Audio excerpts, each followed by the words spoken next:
Yep, sanibonani bafethu, sanibonani. Please like, share, subscribe to my YouTube channel bafethu. Follow me on TikTok, follow me on Facebook bafethu.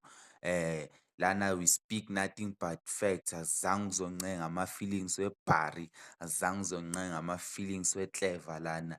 Emosemogo esemogo bafethu.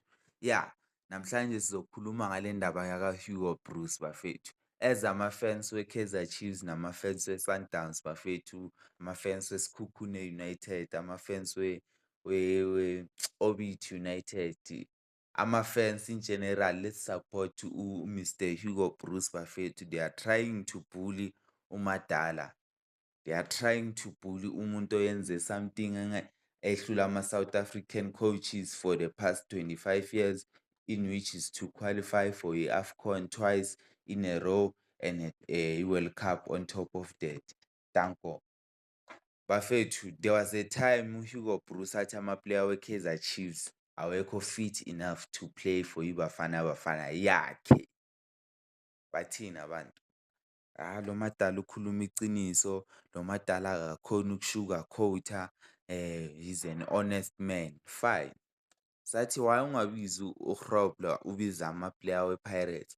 Wathi hhe uGrobler umdala, bathi ya vele uGrobler umdala, dala abizwe isitholile isikhathi sakhe, idlulile, fine. Sathi okay manje why uthi uThemba Nkosi wena awumfuni? Wara uThemba Nkosi, okay fine. All of a Sunday uMbokazi ufika late ejimini. All of a Sunday uMadala soyabheda.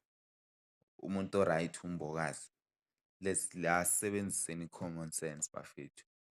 And singakhohlwa ukuthi uHugo Bruce uthe umuntu iplayer under 25 elizojoyina i-LMS League, league yabo Messi, esquadini sakhe yena akasamfundi loyo muntu. It happened ngoHlongwane.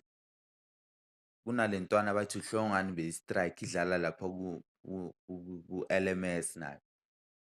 Wamkhansela. Cassius Malula wamkhansela.